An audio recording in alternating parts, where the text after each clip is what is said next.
He wasn't a president. He never won an election. Yet at his peak, he controlled more money than entire governments. While nations struggle with budgets and debt, this man moved billions in silence, across borders, banks, and shadows. No flag. No official power. Just fear, influence, and total control of the money flow. History calls him a criminal. But here's the uncomfortable truth. If money is power, then this man was more powerful than countries, and he wasn't the only one. At his peak, the numbers stopped making sense. His personal fortune wasn't measured in millions. It was measured in billions of dollars, moving every single year. To understand the scale, compare this. Entire small countries survive on annual budgets of a few billion. This man generated more than that, privately, illegally, and untaxed. While governments needed parliaments, loans, and international approval, he needed only roots, loyalty, and silence.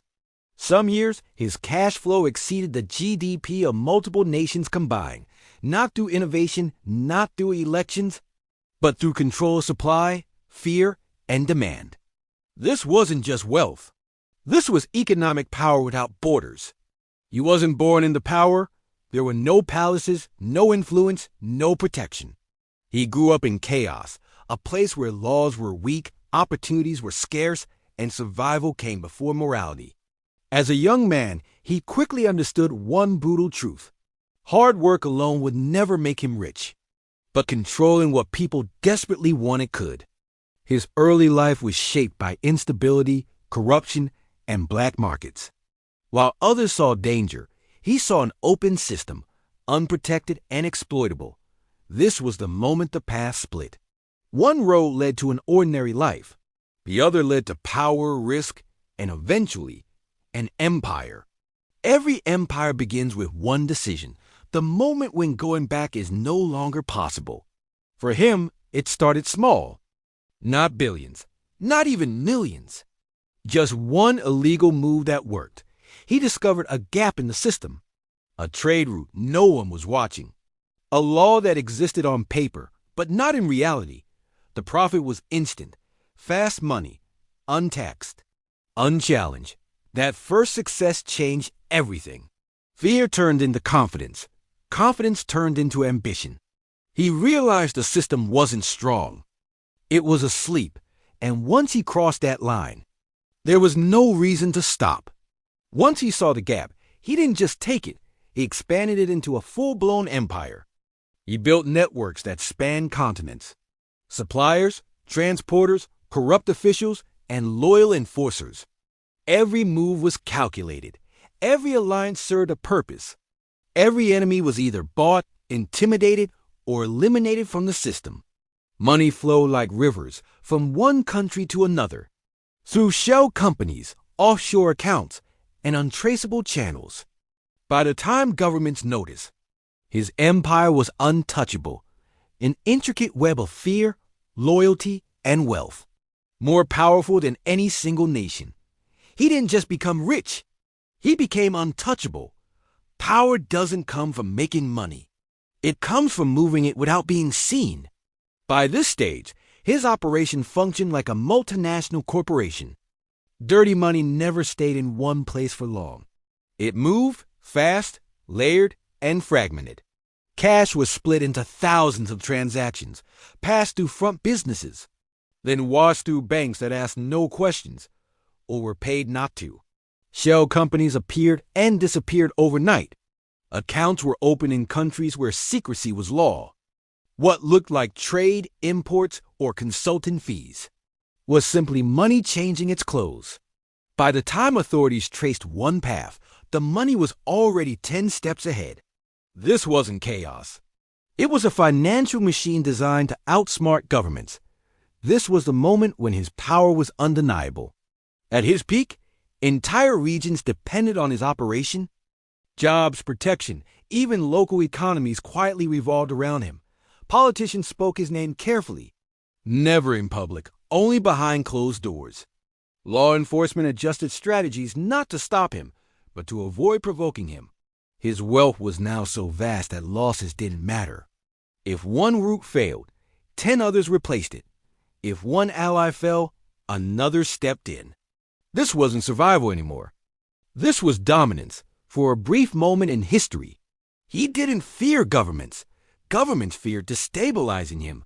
Stopping him wasn't just difficult. It was politically and economically dangerous. He operated across borders.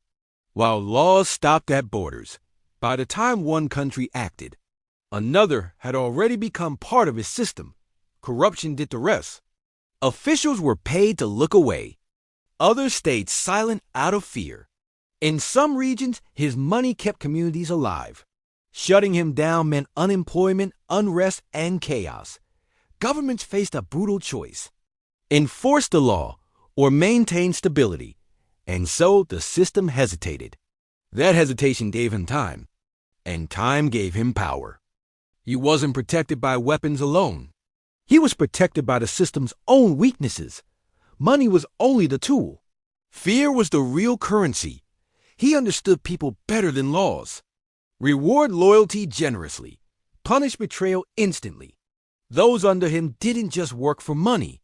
They worked because leaving felt impossible. He created an image of inevitability. That resistance was useless.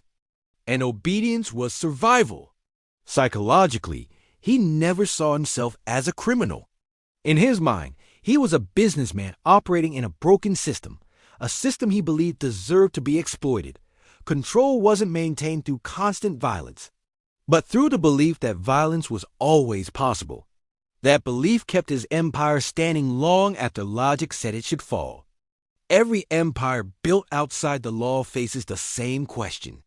Does it collapse or quietly disappear? For him, the end didn't come in a single dramatic moment.